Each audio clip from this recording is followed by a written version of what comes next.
오늘 민수기 33장 함께 받으시겠습니다. 민수기 33장은 이제 백성들이 가나안 입구에 도착했습니다. 거기가 모압 평야인데 여기에서 지난 광야 생활 40년을 해고하는 내용, 그리고 이제 곧 들어갈 가나안에서 무엇을 할 것인가, 가까운 미래에 대한 이야기를 우리에게 주고 있습니다. 첫 부분은 1절에서 49절까지 말씀드린 대로 애굽에서 가나안 입구 모압 평야까지 온 그 경로 지역을 따라서 요약하고 해고하는 내용입니다. 그리고 50절에서 56절까지는 이제 곧 들어갈 가나안에서 무엇을 할 것인지, 그 내용은 우리가 읽은 대로 가장 중요한 것은 우상을 해파하고, 그리고 하나님이 주신 기업을 제비 뽑아 나누도록, 이런 말씀을 주고 계십니다. 우리 1절 한번 읽겠습니다. 시작. 이스라엘 백성이 이집트에서 나와서 모세와 아론이 인도하는 가운데 부대를 짜서 거쳐간 것은 이러합니다. 여기 부대를 짰다라고 말하고 있습니다. 우리 성경 개역 보면은 대오를 갖추어, 이거는 군대 조직으로 나가는 그런 모습을 보여주고 있습니다. 그리고 3절에 보면은 당당하게 행진했다, 당당하다라는 단어도 나와 있습니다. 이런 말씀들은, 이런 출애굽은 막 잡힐까봐 몰래 숨어서 탈출하는 그런 도망 나온 것이 아니라 승리한 군인처럼 당당하게 애굽의 왕의 항복을 받아내고, 그리고 금은보화 전리품까지 취득하면서 승리의 군인으로서 나오는 모습입니다. 그런데 이것을 쟁취한 것은 사람의 능력이나 노력에 의한 것이 아니라 전적인 하나님의 능력, 그리고 하나님의 섭리, 은혜였습니다. 우리의 구원의 시작도 그렇습니다. 우리의 구원의 시작도 당당한 것입니다. 믿습니까? 반드시 노예 상태에서 빠져나온 정도가 아니라 하늘의 상까지 보장이 되는 영원한 생명입니다. 그런데 이 구원의 시작은 우리의 노력이나 쟁취로, 공로로 된 것이 아니라 오직 하나님의 은혜, 하나님의 능력, 하나님의 사랑, 섭리였습니다. 이 말씀을 에베소 2장 8절 9절에는 너희가 그 은혜로 인해서 믿음으로 말미암아 구원을 얻었나니 이것은 너희에게서 난 것이 아니요 하나님의 선물이라, 행위에서 난 것이 아니니 이는 누구든지 자랑치 못하게 하려 함이니라라고 말씀하고 있습니다. 오늘 이 경로를 함께 보겠습니다. 그래서 이 경로는 진쳤다 떠나고, 진쳤다 떠나고, 진쳤다 떠나고, 진쳤다 떠나고 한 40번이 반복되고 있습니다. 우리의 삶도 그렇지 않습니까? 일단 이 경로를 크게 제가 말씀드렸는데 이것만 하나 적어 두실래요? 출발지가 람셋입니다. 람셋. 3절에 나와 있습니다. 람셋. 람셋은 이 애굽 노예 상태입니다. 람셋에서 시내산, 그리고 시내산에서 가데스 바네아. 가데스 바네아 여러분 기억하시죠? 거기 12명 정탐꾼 갔다가 나쁜 보고에서 이제 벌 받아가지고 38년 연장된 곳입니다. 그래서 가데스 바네아에서 다시 뱅뱅 돌다가 가데스 바네아로 또 오는 것입니다. 그리고 오늘 이제 목적지인 모압 평야까지 왔습니다. 요거 적어 두셨죠? 같이 한번 읽어보실까요?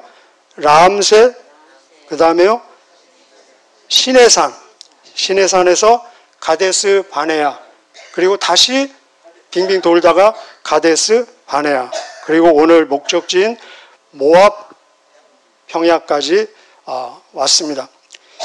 그런데 이 여정을 단순히 적는 것이 아니라 2절에 보면은 이것이 얼마나 이 여정이 중요한지 2절에 보니까 여호와의 명령에 따라 그랬어요.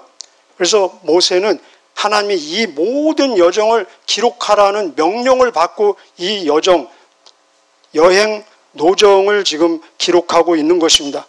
이것은 단순히 지리적인 여행의 노정이 아니라 구원의 여정인 것입니다. 그런데 이 진쳤다 한 것을 제가 다 읽어보니까 여러분 나중에 한번 읽어보세요. 그리고 이렇게 한번 적어보세요. 그러면 굉장히 재밌고 은혜가 될 것입니다. 이 지역이 42군데가 나옵니다. 42곳이에요. 출발지서부터 이 오늘 모압 평야까지. 몇 군데라고요? 42군데. 제가 왜 42군데를 힘을 줘서 말하냐? 제가 이것을 확인하고 신기하게 혹시 기억나는 것이 있습니까? 마태복음 1장에 예수님의 족보가 나오는데 그 예수님의 족보가 42대까지입니다. 아브라함부터 시작해가지고 예수님까지 14해서 42대. 감사하더라고요. 그래서 그러면은 이 오늘 42곳의 지역 그리고 예수님의 족보 42대 이게 우연인가 하나님의 섭리인가 무슨 공통점이 있는가 제가 묵상을 해보니까 오늘 이 여정과 예수님의 족보의 공통점은 구원의 여정이라는 것입니다. 우리의 삶도 구원의 여정입니다. 예수님의 족보를 한번 보십시오. 아브라함에서부터 시작해서 예수님에서 완성됩니다. 아브라함은 원래 불신자였습니다. 갈대아 우르 우상 숭배지의 사람이었습니다. 그런데 하나님의 절대 주권적인 섭리와 부르심으로 창세기 12장에서 부름을 받습니다. 이 사람으로 구원의 여정은 시작되는데 결국은 예수님까지 연결되지 않습니까? 근데 그 족보를 한번 보십시오. 그 족보 중간에는 나쁜 사람도 있습니다. 불신자도 있습니다. 그리고 나라가 망해서 그 대가 끊어질 위험한 순간도 있었습니다. 이런 모든 위험과 불신에 임에도 불구하고 결국은 구원의 완성자인 예수님에게까지 연결되는 것을 볼 수 있습니다. 이것은 바로 하나님의 놀라운 섭리요 하나님의 약속이기 때문에 그렇다는 것입니다. 오늘 이 여정도 한번 보십시오. 몇 군데 여정을 거쳤다고요? 42군데. 출발지와 도착지를 빼면은 40번을 이 진을 친 것입니다. 그런데 우리가 지금까지 민수기를 보면서 본 대로 그들은 중간에 불평도 하고 원망도 하고 불신도 하고 우상숭배, 금송아지 우상숭배도 있었고 음란도 행하고 그래서 여러 가지 제약을 통해서 위기도 있었고 어떤 때는 하나님이 그들을 전부 다 진멸해도 할 말이 없을 정도로 위태로운 때도 있었습니다. 이런 모든 위험과 불신에도 불구하고 결국 오늘 목적지까지 이른 것은 하나님의 섭리요, 하나님의 은혜요, 하나님의 구원하시는 능력, 보호하시는 능력, 인도하시는 능력, 그리고 공급하시는 능력에 근거하고 있다는 것입니다. 하나님은 약속을 지키시는데 너무너무 매우 신실하시다는 것입니다. 이 약속은 이미 창세기 15장 16절에 너의 후손들이 4대가 지나면은 이 가나안 땅에 오게 될 것이다. 이 약속을 하나님께서 이루셨다는 것입니다. 우리도 한번 짧은 시간이지만 우리 각자의 이 삶의 여정, 노정이 있을 것입니다. 진쳤다 떠나고 진쳤다 떠나고 진쳤다 떠나고 저도 어제 한번 잠깐 생각해 보니까 40번이 넘는 것 같아요. 나쁜 짓을 많이 했는 것 같습니다. 그런데 우리의 여정 가운데 여러분 어떤 때는 15년 전 그때 30년 전 그때 굉장히 위태로운 때가 있지 않았습니까? 그때 나의 범죄로 인해서 나의 실수로 인해서 하나님이 내 생명을 걷어갔어도 내가 할 말이 없었던 때도 각자 차이는 있겠지만 있을 수가 있다는 것입니다. 그런 모든 위험과 그런 모든 이 도전과 유혹에도 불구하고 오늘 우리가 이 자리에 있게 된 것은 하나님의 섭리요, 하나님의 은혜요, 하나님의 변치 않는 인내하심과 그리고 하나님이 우리를 향하신 그 구원의 약속을 이루는데 신실하신 하나님에게 있다는 것입니다. 저와 여러분의 공로와 여러분의 노력에 있는 것이 아니라, 그래서 우리를 구원하신 하나님의 그 성실하심의 근거에서 우리의 목적지에 반드시 우리는 도착하게 된다는 것입니다. 여러분 믿으십니까? 그런데 우리의 여정에서 중요한 것은 속도가 있습니다. 방향이 있습니다. 이 속도와 방향은 우리의 성실함에 달려 있다는 것입니다. 저와 여러분 하나님 앞에 성실하시기를 주님의 이름으로 축복합니다. 제가 아까 여정 크게 한번 말씀드렸죠. 어디입니까? 출발지 한번 다시 한번 읽어볼까요? 람셋에서 시내산, 시내산에서 가데스 바네아, 가데스 바네아에서 가데스 바네아, 그리고 오늘 모압 형지입니다. 자, 그런데 42군데라고 그랬어요. 그러면 출발지는 지는 안 쳤겠죠. 그죠? 출발지와 이 도착지를 빼면은 진을 몇 번 쳤습니까? 40번을 쳤어요. 40년 동안 40번 진을 쳤어요. 그러면 평균 1년에 한 번 진을 쳤다는 것입니다. 평균입니다. 자, 그런데 쭉 조사를 해보니까 처음에 람셋에서 어디로 갔습니까? 시내산까지 갔죠. 이 람셋에서 시내산까지 가는데 2개월이 걸렸어요. 2달이 걸렸습니다. 2달이 걸렸는데 진은 몇 번 쳤느냐? 11번 쳤어요. 그러면 평균 며칠 만에 한 번 진 것입니까? 한 5, 6일, 5일 아니면 6일마다 한 번씩 진을 바꿔 쳤다는 것입니다. 그러면 이 행진의 진행의 속도가 있는 겁니까? 없는 겁니까? 굉장히 빠른 거죠. 그죠? 아까 제가 말씀드렸죠. 40년 동안 40번 진을 쳤다는 건 평균적으로 1년에 한 번 진을 쳤다는 거잖아요. 그죠? 그런데 람셋에서 시내산까지는 2개월 동안에 11번 진을 쳤다는 것은 요 간격에서는 5일 아니면 6일마다 진을 바꿔 쳤다는 것입니다. 그러면 이 구원의 여정, 행진의 속도가 굉장히 빠르다는 거죠. 그죠? 자, 그런데 벌로 받은 지역이 어디입니까? 벌로 받은 가데스 바네아에서 가데스 바네아 10명의 나쁜 보고를 통해서 38년 뺑뺑이 도는 곳입니다. 거기가 38년 동안 진을 몇 번 쳤냐면은 15번을 쳤습니다. 38년 동안 진을 15번을 쳤어요. 그러면은 평균 얼마 만에 진을 한 번씩 친 겁니까? 어렵죠? 그래서 제가 계산을 했습니다. 2년 5개월 이상이 걸렸습니다. 2년 5개월. 2년 5개월 이상 걸려서 한 번 진을 바꿔 쳤다는 것입니다. 그래서 이 진친 것이 어떤 때는 빠를 때는 하루 이틀 사이에 진을 옮긴 경우도 있는가 하면은 어떤 경우는 몇 년 한 군데 완전히 죽치고 앉아있는 그런 경우도 있다는 것입니다. 이 말씀은 우리에게 무엇을 말씀합니까? 우리가 하나님 앞에 성실하지 못할 때, 하나님 앞에 불신할 때, 원망하고 불평할 때 우리의 목적지를 향한 속도가 정지된다는 것입니다. 지연된다는 것입니다. 이 광야를 우리는 계속해서 교회라고 들어왔습니다. 그렇습니다. 우리는 지금 광야 교회에서 신앙생활을 하고 있습니다. 여러분, 이 사람들이 광야에서 40년 동안 신앙생활을 했습니다. 광야 생활이, 제가 한번 질문하겠습니다. 물론 저를 포함해서요.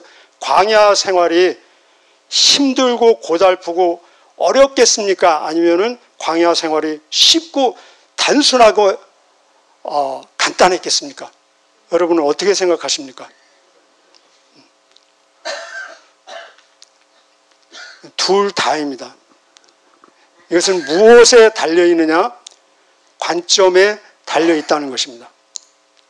자, 두 가지 다 말씀드리겠습니다. 저를 그 자리에 갖다 놔면 40년 그 광야에 저를 그 자리에 갖다 놨다면은 내가 그 삶을 정말로 고달프고 힘들게 받았을는지 아니면 단순하고 쉽게 받았을는지는 가봐야 아는 것입니다. 저도 저를 모르겠습니다. 그러나 분명한 것은 굉장히 고달프고 어려울 수도 있고 굉장히 쉽고 단순할 수도 있다는 것입니다. 왜 굉장히 어렵고 고달프냐? 광야 40년은 내가 먹고 싶은 것을 먹을 수 없습니다. 내가 마시고 싶은 것을 마실 수 없습니다. 내가 하고 싶은 것을 할 수 없습니다. 내가 입고 싶은 옷을 입을 수 없습니다. 내가 가고 싶은 곳을 갈 수가 없습니다. 여기서 기준은 무엇입니까? 내가 원하는 것. 내가 원하는 것이 기준이 될 때는 그 삶은 정말로 힘들고 고달프다는 것입니다. 그런데 이 광야 생활은 굉장히 쉽고 굉장히 간단합니다. 어떻게 접근할 때 그렇습니까? 이 광야 생활 지금까지 보시죠. 이 삶은 하나님께서 전적으로 책임지십니다. 여러분 동의하십니까? 하나님께서 전적으로 책임지시고 하나님이 늘 함께 하시고 하나님이 보호하시고 하나님이 인도하시고 하나님이 모든 필요를 공급하십니다. 그리고 이 광야 생활은 농사질 필요도 없습니다. 돈 벌을 필요도 없어요. 직장 다닐 필요도 없습니다. 그냥 주는 대로 받아 먹고 순순히 따라가면 되는 것입니다. 하나님을 순순히 따라가면 되는 것입니다. 하나님이 잘 안 보이는 것 같으면 불기둥, 구름기둥을 순순히 따라가면 그냥 되는 것입니다. 모세를 순순히 따라가면 되는 것입니다. 모세를 순순히 따라가는 내 앞에 가는 사람을 잘 따라가면 되는 것입니다. 순순히 따라가는 것. 우리 한번 같이 해보실까요? 순순히 따라가는 것. 신앙은 무엇이냐? 신앙은 순순히 따라가는 삶입니다. 오늘 저와 여러분 신앙의 삶을 살고 있습니다. 믿음 삶 살고 있습니다. 신앙의 삶은 순순히 따라가는 삶입니다. 하나님을 순순히 따라가는 것입니다. 예수님을 순순히 따라가는 것입니다. 말씀을 순순히 따라가는 것입니다. 그래서 말씀이 내 발의 등이요 내 길의 빛이다라고 말씀하고 계십니다. 그리고 하나님께서 세우신 영적 지도자 목사님을 순순히 따라가며 동역하는 것입니다. 순순히 따라가는 것, 순순히 따라가는 것을 두 글자로 줄여서 순종이라고 합니다. 순자가 순순히 순자고 종자가 따를 종자입니다. 그래서 제가 신앙생활은 순순히 따라가는 것, 두 글자로 뭐라고요? 순종의 삶입니다. 그러면 신앙은 무슨 뜻이냐? 믿을 신자의 따라갈 앙자입니다. 그래서 신앙과 순종은 동의어입니다. 신앙은 믿고 따라가는 것, 순종은 순순히 따라가는 것. 우리가 믿지 않으면 순순히 할 수 있겠습니까? 그래서 예수님 말씀하셨습니다. 나를 따라오너라. 내가 너희로 사람 낚는 어부되게 하리라. 예수님 말씀하시기를 누구든지 나를 따라오려거든 자기를 부인하고, 이 말은 자기가 기준이 아니고 순순히 그 말입니다. 나를 따라오려거든 자기를 부인하고 자기 십자가를 지고 날마다 나를 따를 것이니라. 사람은 피조물이기 때문에 무언가를 누군가를 따라가도록 지음을 받았습니다. 만약에 저와 여러분이 예수님을 따라가지 않는다면 예수님 아닌 그 무언가를 따라가도록 되어 있습니다. 그렇다면 예수님 아닌 그 무언가 누군가를 따라가면 그것은 길이 아닙니다. 그것은 진리가 아닙니다. 그것은 생명이 아닙니다. 그래서 거기에는 평안과 참 자유가 없다는 것입니다. 오직 예수님만이 내가 곧 길이요 진리요 생명이니 나를 말미암지 않고는 아무도 하늘의 목적지에 아버지께 올 자가 없느니라라고 말씀하고 계십니다. 오늘도 길이 되신 진리 되신 생명 되신 예수님을 잘 따라가는 참 신앙의 삶이 저와 여러분의 삶 속에서 이루어지기를 주님의 이름으로 축복합니다. 기도하시겠습니다.